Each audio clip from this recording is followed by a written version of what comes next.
מאוחדים, עם ישראל חי,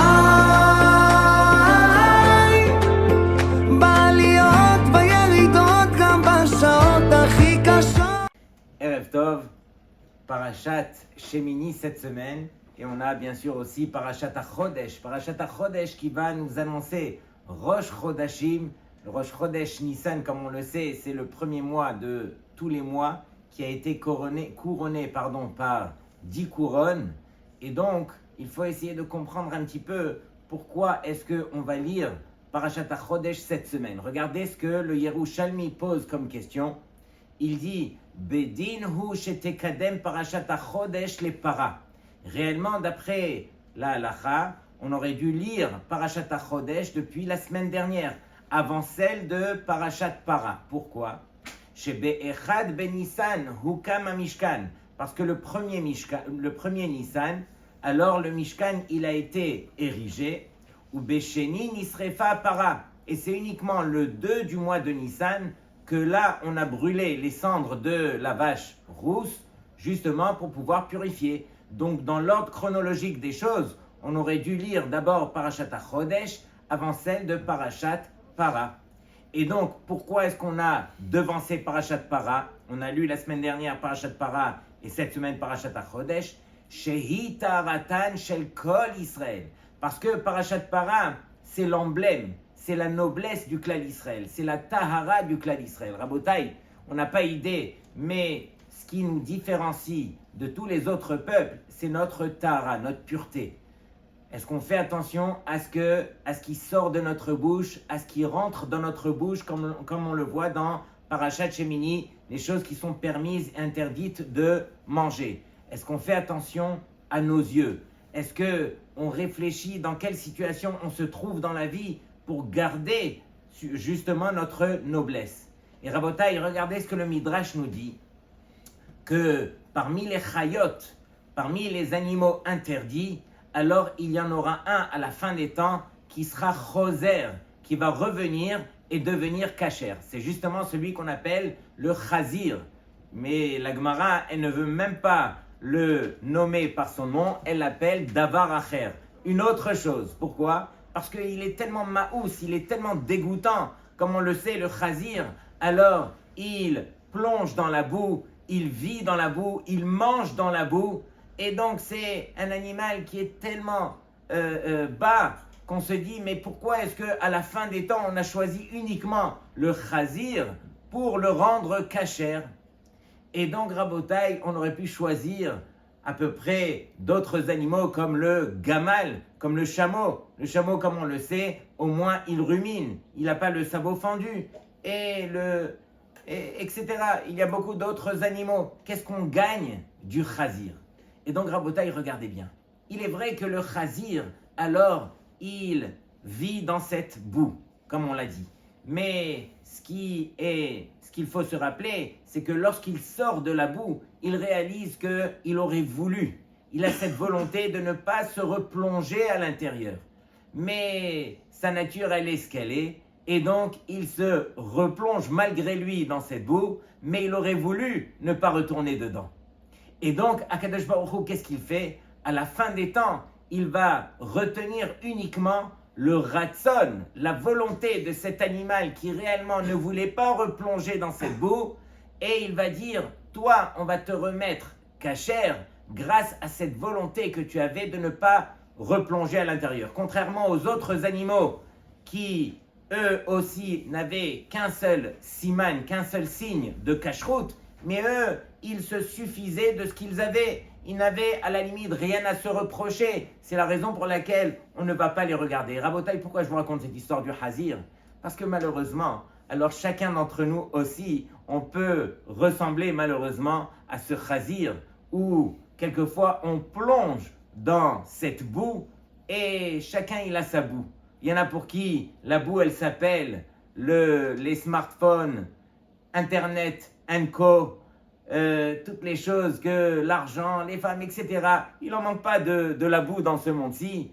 Et quand on est dans la boue, alors malheureusement, on s'imagine qu'on profite. Mais lorsqu'on sort, alors on a cette volonté de ne plus replonger dedans. Et donc, Rabotai, c'est ce qu'il faut se rappeler. Il faut se rappeler à l'ordre justement pour arrêter de retourner dans cette boue et se reprendre en main, ne pas ressembler justement à ce chazir et se dire c'est ça ma noblesse, ma tahara, ma pureté, c'est justement de m'écarter des choses qui vont me plonger dans le monde de toutes ces fautes. Et donc, Rabotai, si déjà je parle de la fin des temps, alors vous savez que parmi tous les korbanot qu'on retrouve bien sûr dans ces belles parachiotes, il est marqué Im al toda yakrivenu. Il y a ce korban qu'on appelle korban toda, que le Midrash nous dit que à la fin des temps lui aussi, alors il restera, c'est un korban qui sera toujours offert. Comme on le sait, comment est-ce qu'on dit merci en hébreu? Toda. De même, ce korban à la fin des temps, il devra exister parce qu'on sera toujours là à remercier Hachem. Combien est-ce que ce message de remerciement, il doit appartenir à notre bouche? Et donc, Rabotai, écoutez bien, le Rav Yitzhak Hutner, dans son Pachad Yitzhak, il explique que le mot Hoda'a, remerciement, réellement, il a deux significations. La première, c'est le remerciement, comme on a dit. La deuxième, c'est le fait de reconnaître, d'admettre et d'avouer. Et il dit qu'il n'y a pas de coïncidence entre ces deux manières d'expliquer. Pourquoi? Parce que celui qui veut réellement remercier Hachem, c'est uniquement s'il arrive à reconnaître tout le bien que Hachem lui a fait. Tu arrives à admettre, tu arrives à avouer, c'est uniquement de la sorte que tu pourras remercier de manière profonde. Et donc, il continue, il dit, mais lorsque je vois le mot Hoda'a, d'où sais-je qu'il s'agit ici d'un remerciement ou bien d'une reconnaissance? Et donc, il a cherché et il a dit, dans la Torah, c'est marqué Modim Al ou bien Modim She. Quand on dit Al, alors c'est le remerciement. Quand on dit Modim She, alors justement c'est une reconnaissance. Et donc là, il pose une question, il dit, mais on sait tous que dans la Hamida, quand il s'agit de remercier Hachem, qu'est-ce qu'on va dire? Modim anachnu lach she'atahu Hachem. Qu'est-ce qu'on dit? Modim she. Mais c'est un remerciement. Et Modim she, on vient d'expliquer que c'est une reconnaissance. Justement, c'est comme on a expliqué. C'est-à-dire que celui qui veut remercier, il doit avant tout reconnaître la chose. C'est uniquement si je reconnais la grandeur, le bien que Hachem m'a fait, m'a accordé, que j'arriverai à le remercier. Et donc, le Shaliach Tzibur Rabotai dans la Chazara, dans la répétition, c'est lui qui nous acquitte de toutes les bénédictions, à l'exception d'une seule, qui est le Modim. Lorsque le Shaliach Tzibur arrive à son Modim, tout le Kahal, lui aussi, va prononcer un autre Modim, qui est le Modim des Rabbanan. Mais comment se fait-il que, arrivé au Modim, alors il y a cette différence? Pourquoi est-ce que le Shaliach Tzibur ne m'acquitte pas comme il l'a fait pour la Refoua, pour la Parnassa, pour toutes les autres brachot? Pourquoi est-ce que pour le Modim, alors c'est moi qui dois prononcer? Justement, le Abou Daram, il dit, lorsqu'il s'agit de remercier Hachem, alors il n'y a personne qui pourra le faire à notre place. On se doit tous de remercier Hachem de sa façon et personnellement. Donc Rabotai, encore une fois, ça c'est le Korban Toda, ça c'est le Chazir quelque part, des choses qui reviendront à la fin des temps et qui quelque part nous enseignent aujourd'hui comment est-ce qu'on doit se comporter. Mais regardez ce que le Rambam justement nous dévoile. Il dit le Rambam que finalement en ce qui concerne la para Adouma, il y en a eu 9 en tout. Et la première, elle a été offerte par Moshe, la deuxième par Ezra Sofer, et jusqu'à la destruction du deuxième Beth Amikdash, il y en a eu 9 en tout. Et le Rambam continue et dit, mais la 10e, c'est le Mashiach qui l'amènera, Mehera Yigale. Regardez les paroles du Rambam, que Bezrat Hashem, très vite, il va se dévoiler, Amen Keni Ratzon, des paroles du Rambam. Alors, on devrait se rappeler à l'ordre Rabotai. Regardez combien est-ce qu'on vit dans ce monde qui est à la fin des temps. Les choses se précipitent les unes après les autres. On doit quelque part réaliser que Mashiach, il est là, il dépend de nous.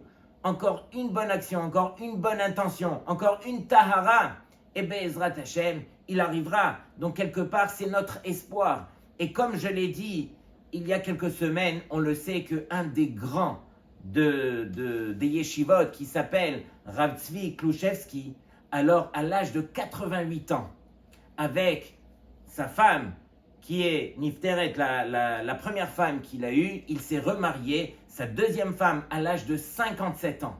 Alors il a eu un premier garçon. Rabotai, imaginez, dans notre génération, un miracle aussi dévoilé que tout le monde s'est passé dans les nouvelles, que tout le monde a pu voir. Un homme âgé de 88 ans, une femme de 57 ans. On n'a pas vu ça depuis le temps de Abraham et Sarah. Comment est-ce qu'on comprend une telle chose? Et donc, écoutez la suite de l'histoire. Lorsqu'il s'est remarié une deuxième fois à l'âge de 80 ans, alors un des grands de la génération, Rav Moshe Sternbuch, il lui a fait une bracha. Il lui a dit, dis-moi, est-ce que tu pries pour avoir des enfants?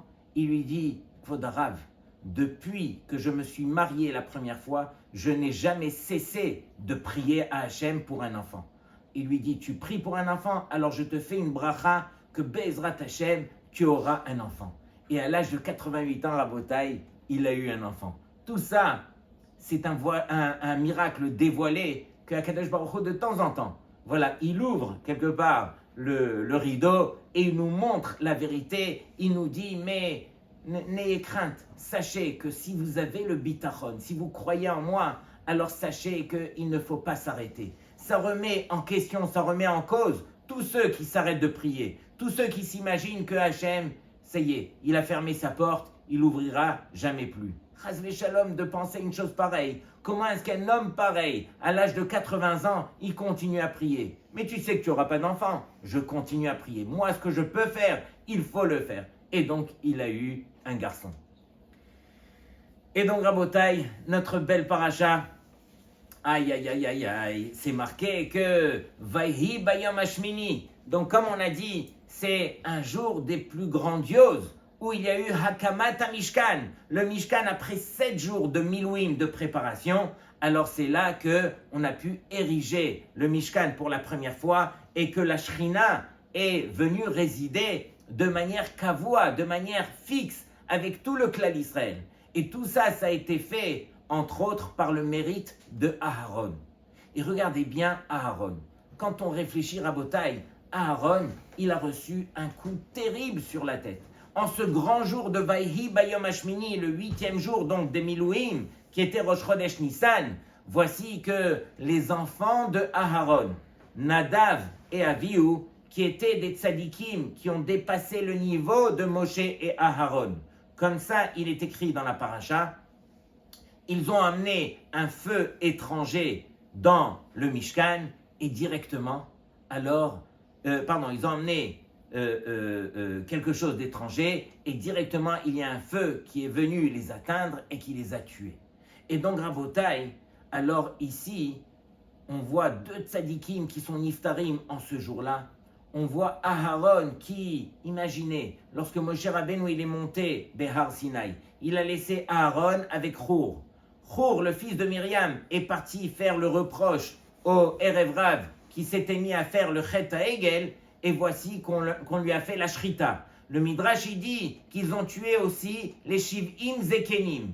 Et Aaron, il était là, il a vu tout cela, il a essayé de se débattre, et il n'a rien dit. Pourquoi? Parce qu'il s'est dit, s'ils vont tuer aussi le Kohen, jamais Hachem ne va les pardonner. Et donc Aaron, il a tout fait pour essayer de perdre le temps jusqu'à ce que Moshe Rabbeinu arrive. Mais malheureusement, les Béné Israël avaient commis cette faute du Chet HaEgel, et donc, on lui a mis quelque part la faute sur lui. Mais voici que dans ce grand jour, alors Akadosh Baruch Hu, il lui demande justement d'emmener un korban qui est le Hegel pour lui rappeler que Aaron, ne t'en fais pas, je t'ai pardonné. C'est vrai que quelque part, tu avais cette responsabilité et sous toi, il y a eu cette faute du Chet Hegel, mais je te l'ai pardonné. On revient à notre sujet, on voit que Aaron, alors une fois qu'il a appris le décès de ses 2 fils, Vaïdom Aharon. Vaïdom veut dire, c'est pas qu'il s'est tu, il est resté immobile, inerte.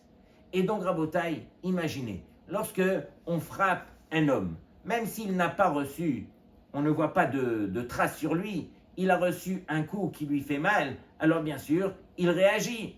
Si on donne un coup à du végétal, à une plante par exemple, alors on ne va rien voir sur le moment, mais elle finira par se faner, par tomber. Si on donne un coup à une pierre, à un domaine, alors cette pierre ne va rien ressentir, on ne va rien voir du tout. De même, Aharon, quand est arrivé ce moment où ses enfants sont niftarim, dans une situation pareille, Vaïdom Aharon. Aharon, il a ressemblé à cette pierre qui était complètement inerte et qui n'a rien ressenti. Et donc, Rabotai, comment arriver à un niveau pareil? C'est inimaginable, c'est impensable. Écoutez cette histoire, Rabotai. Il y a eu au temps du Divrei Chaim, le Admour de Tzonz, qui, lui, malheureusement, il a eu un fils âgé de l'âge de 7 ans qui est niftar. Et il est niftar de manière subite. Et donc, on est venu voir, bien sûr, le Admour et on lui a dit, et directement, il a dit, demain matin, avant la tfila de Shaharit, on va pour l'enterrer. Ils sont partis, ils l'ont enterré, après ils ont fait la tfila, et finalement, les Talmidim se sont rapprochés du Rav, qui était Yoshev Shiv'a pour son fils, et ils lui ont dit, mais Kvod Rav, comment vous avez fait pour avoir une réaction pareille? On n'a pas ressenti vraiment que... Et donc le Rav, il leur a dit, je vais vous dire, lorsque une personne, elle reçoit un coup, alors son réflexe, c'est de se tourner pour voir qui c'est qui m'a mis ce coup. Et donc, quand on se tourne et on voit que c'est son ennemi, alors là, on se met en colère, on riposte, etc. Mais lorsqu'on voit que ce coup, on l'a reçu de notre meilleur ami, celui qui nous aide, alors qu'est-ce qu'on fait? Alors on se retourne et on comprend que ce coup, c'était pour notre bien, on l'enlace, on l'embrasse. Quand je me suis retourné de ce coup que j'ai reçu, alors j'ai vu celui qui m'aime le plus, qui est Akadosh Baruch Hu. Combien de fois, Rabotai, on reçoit des coups, mais on ne réalise pas de qui ça vient. Il faut apprendre à tourner la tête du bon sens et réaliser que finalement c'est Hachem qui envoie. De même, Aharon. Aharon, comment est arrivé à un niveau pareil? Regardez bien les paroles. C'est marqué que Akadosh Baruch Hu Abatov. Hachem, c'est notre Père qui est bon. Gam imlo mevinim ou psat caché. Même si on ne comprend pas et que c'est difficile, tsarich nizkor she'aba lo mach'iv. On doit se rappeler qu'un père ne fait pas de mal à son fils. Abba metiv. Un père, il ne fait que du bien. Abba basar vadam yarase akol sheyeh la yeladim shelotov.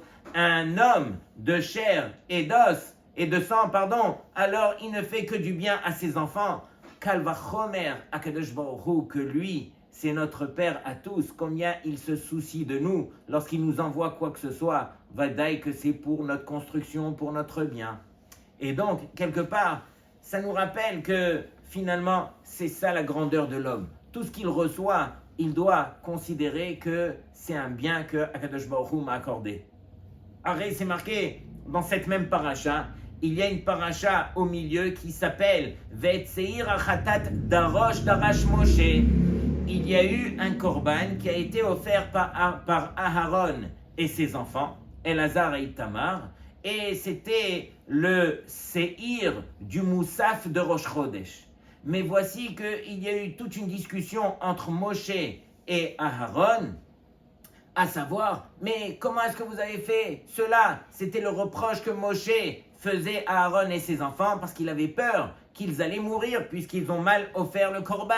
Mais en fin de compte, Aaron subtilement lui a expliqué pourquoi est-ce qu'ils l'ont fait et finalement Moshe s'est rappelé à l'ordre, il a réalisé qu'il s'était trompé et voici que la Torah nous témoigne, Vaishmar Moshe, Moshe il a entendu, Vaïtav Be'enav.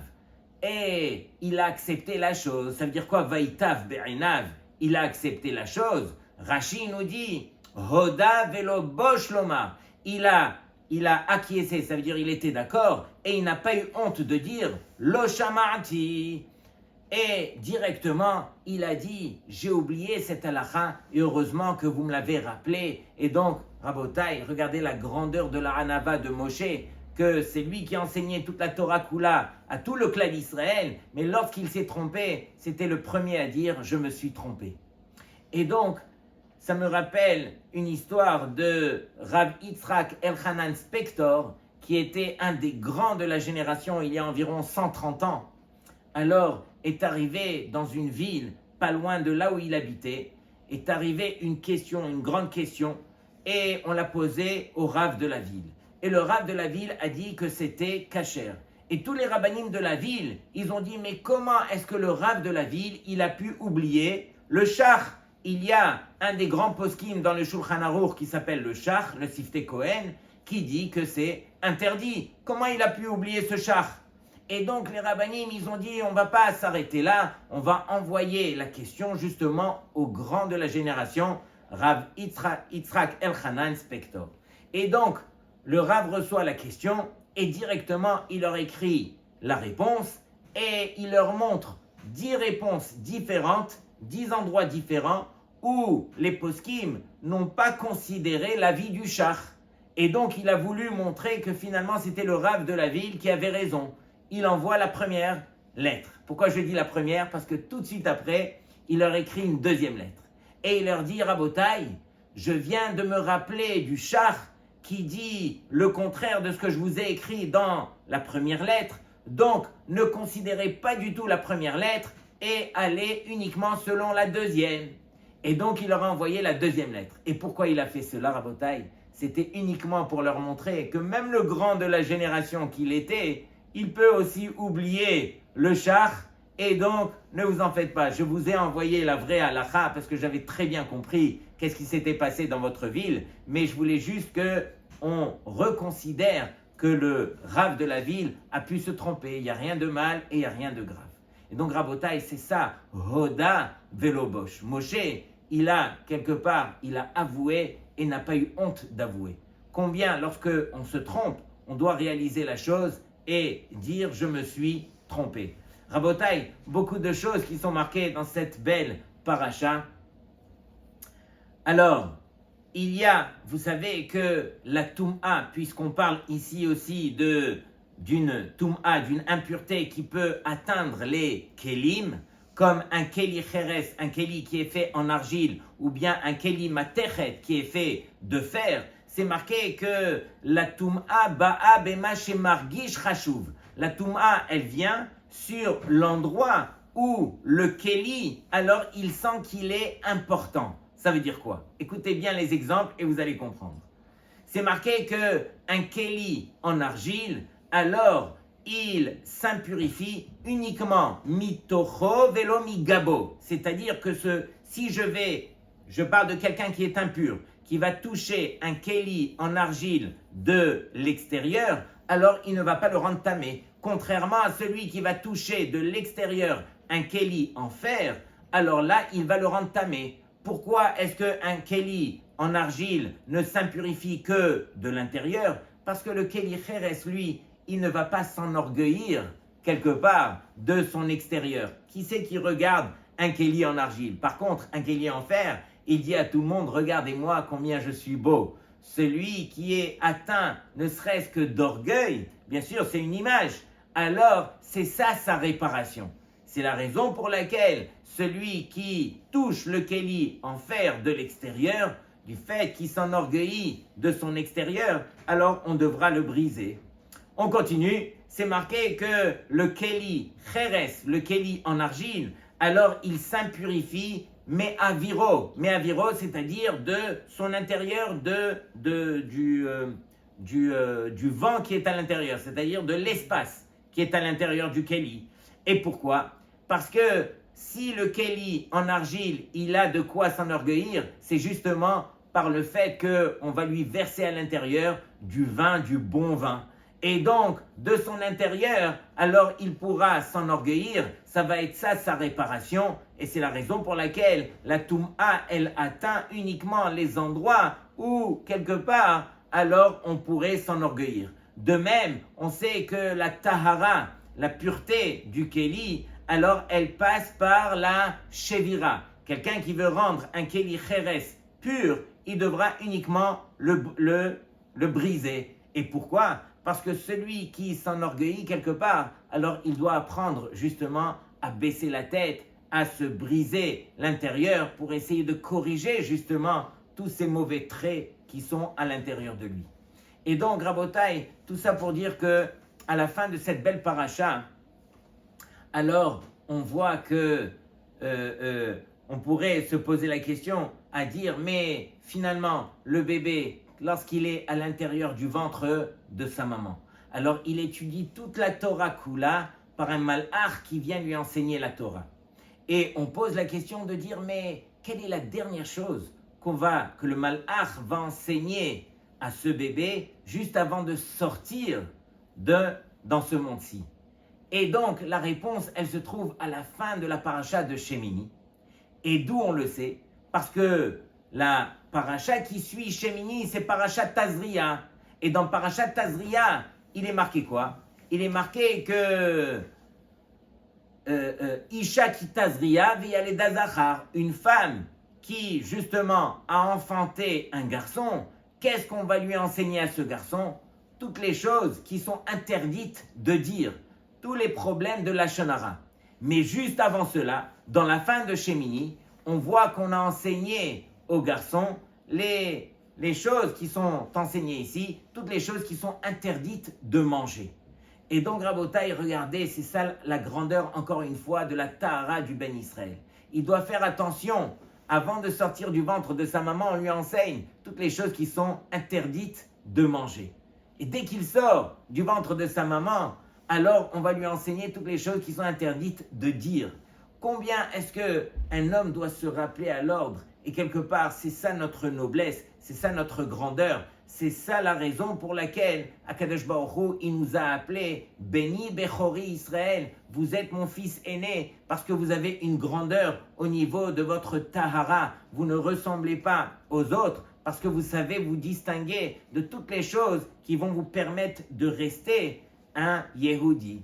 Et parmi les choses, alors bien sûr, il y a toute cette belle cacheroute qu'on se doit de garder et de faire attention et vraiment d'approfondir. On sait que Rashi ramène ici qu'il y a eu 2 malades qui sont arrivés devant le médecin.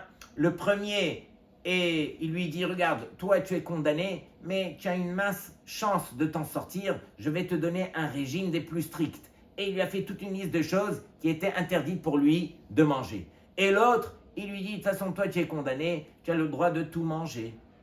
Et donc, quelque part, ça ressemble à ce Yehudi que Akadosh Baruch Hu lui dit, regarde, toi tu pourras t'en sortir, fais attention, ton tachlit ici n'est pas, uniquement ce monde-ci, c'est ce que tu vas construire dans ce monde-ci qui va t'emmener dans ton Olam Haba.